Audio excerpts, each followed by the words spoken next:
Good morning, everyone, and welcome to your morning cup of news fueled by White Cane Coffee. Brian Hagberg with you here on your daily local. Today is Tuesday, June 13th, 2023. Got myself a fresh cup of Dragon's Roast that my lovely wife brewed for us here at home this morning. You can order your favorite roast to brew at home online at whitecanecoffee.com. And don't forget that the White Cane Coffee Cafe is in the plaza across from Tops, all through the downtown construction. Stop in, get yourself a fresh cup, maybe a cinnamon roll or a scone. And as the temperature heats up, don't worry, they've got you covered there too with some iced mocha, frozen lemonade, and iced tea. Stop into the cafe, get yourself a refreshing drink, and have a nice conversation with the fine folks there. And if you don't want to deal with that construction, no problem. White Cane is also available on DoorDash. Just place your order and have your favorites delivered right to your door. And now let's take a look at today's news. The Warren County School District Board of Directors unanimously approved implementing the hybrid option, which will send Sheffield 9 to 12 students to Warren High School for 3 core classes next year during its regular meeting on Monday. The option was introduced late in the process as a compromise that achieved some of the board's goals of reducing teacher preps and creating more class offerings while also maintaining community schools. Quote, "I absolutely support this motion," board member Arthur Stewart said, "for the notion that we gain several things. We gain a reduction in teacher preps, we gain an increase in course offerings, and then to top it off, if we implement this motion, it actually saves money for the taxpayer. So I recognize the opposition to this comes in the form of you're not supporting the community schools, and I have been an advocate for community schools my entire time on this board, but with this motion, we also preserve the presence of the school in the community. So if you're looking at those touch points, it meets all those touch points." There were 2 other options on the table Monday night. One would have sent all Sheffield 9 to 12 students to Warren High School full-time. The other would create a K-12 school in Youngsville. The Sheffield 9 to 12 to Warren option did not receive a second to the motion and therefore failed. The K-12 in Youngsville option was tabled so that it could be discussed at a future committee meeting. Stay tuned to yourdailylocal.com for more on Monday's meeting throughout the week. Roundabout construction is expected to move into phase 2 this week, and that means new travel patterns for motorists traveling on Pennsylvania Avenue and Market Street. Phase 2 of the project is expected to last for 6 weeks, according to PennDOT. And during phase 2, the work zone intersection at Pennsylvania Avenue and Market Street will be open to through traffic heading east on Pennsylvania Avenue. Motorists heading west on Pennsylvania Avenue will need to detour through the Tops Plaza and down Clark Street to Liberty Street, or make a right to head north on Market Street. The city of Warren said in a social media post that, quote, "access to all local businesses will be maintained." The city also encouraged patience as people adjust to the new traffic pattern. The Forest Service announced the release of a new biological control on the Allegheny National Forest to help combat the non-native invasive hemlock woolly adelgid. The recent release of roughly 1,400 silverflies in the Tuttle Run and Willow Creek drainages on the Bradford Ranger District was conducted by the USSF State Private and Tribal Forestry. Made possible with flies provided by Cornell University and Virginia Tech, the fly release is the first of its kind as part of the Allegheny National Forest expanded integrated pest management and hemlock conservation strategy for the Allegheny Plateau. Hemlock woolly adelgid is an invasive forest insect native to Japan and the Pacific Northwest. The adelgid poses a serious threat to eastern hemlock and Carolina hemlock, which are at risk of fatal infestation since they lack natural resistance. Within its native range, hemlock woolly adelgid populations are kept in check by natural predators, and hemlocks are adapted to the insect. In the eastern U.S., however, natural predators of the adelgid are absent, and native hemlocks aren't adapted to the pest. Until now, adelgid biological control has been confined to the release of Laricobius beetles, with roughly 2,500 predatory beetles released at various sites across the forest since 2019. We'll be right back with a look at today's forecast after this quick word from our sponsor.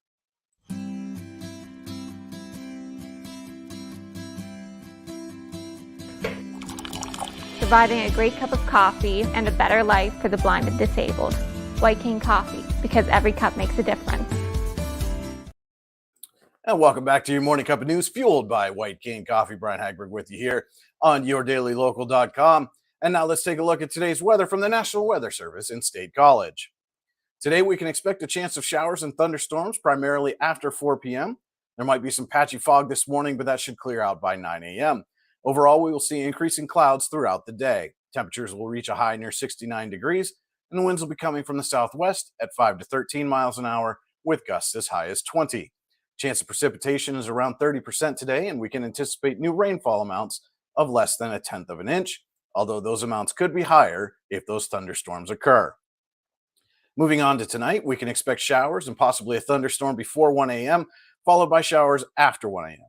Temperatures will drop to around 51 degrees, and winds will be blowing from the south at 8 to 10 miles an hour, with gusts as high as 20. Chance of precipitation is 80%. We may see new precipitation amounts between 1/4 and 1/2 an inch. We'll be right back with your morning cup of sports after this quick message. Come take a little tour with us around the place we call home with the Touring Warren County series this summer on Your Daily Local, sponsored by the Warren County Visitors Bureau. Warren County has so much to offer, from its natural beauty in the Allegheny National Forest at places like the Kinzoo Dam, Bent Run Waterfall, Rim Rock, and the trails at Jake's Rocks, just to name a few. There's also a wealth of history to be found throughout the county, much of it preserved in places like the Warren County Historical Society and the architecture and monuments throughout the county. We'll also give you a glimpse into all the great events and happenings going on all summer long, from car cruise-ins to the Warren County Fair to the annual 4th of July celebration and everything in between. Head to yourdailylocal.com and check out the Touring Warren County series to find all the hidden gems in Warren County. Touring Warren County is sponsored by the Warren County Visitors Bureau. Stop in to the Visitors Bureau office on Route 6 between the State Police Barracks and the dog park, or visit them online at wcvb.net.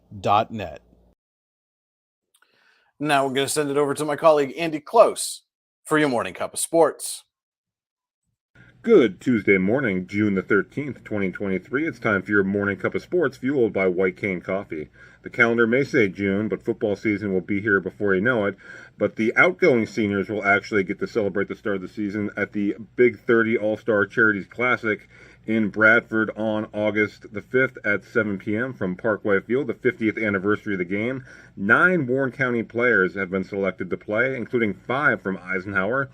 Mike Vanetta, Connor Younger, Caleb Penley, Benji Bauer, and Garrett Jensen will represent the Knights, while Caden Wright and Isaac Worth will represent the Warren Dragons, and Matt Lobdell and Gage Mott McAloosh, the Sheffield Wolverines. Eisenhower head coach Jim Penley and his staff have also been selected to be the coaches for Team Pennsylvania in the Big 30 game. Again, that'll be on August the 5th at 7 p.m. from Parkway Field in Bradford. Also, All-Star action gets underway this Saturday with girls majors. Warren will travel to Brookville for a Saturday tilt at 4 p.m. to get things going for major All-Stars. That is your morning cup of sports, fueled by White Cane Coffee. Have a wonderful day, everybody.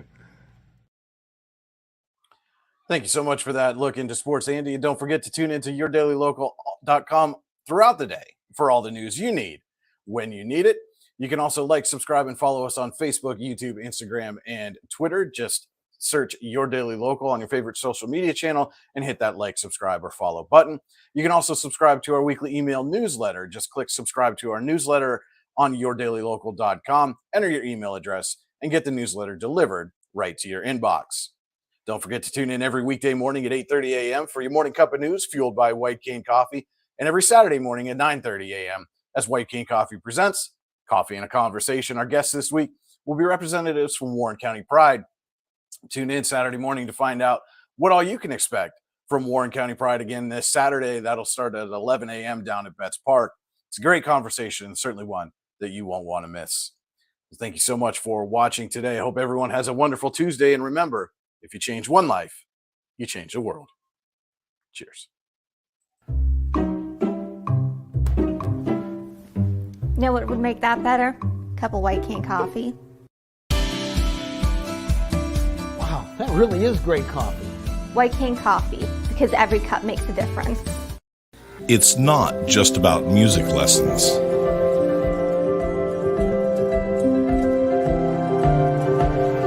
It's about hard work, perseverance, dedication, self expression, making memories. Let's make memories together.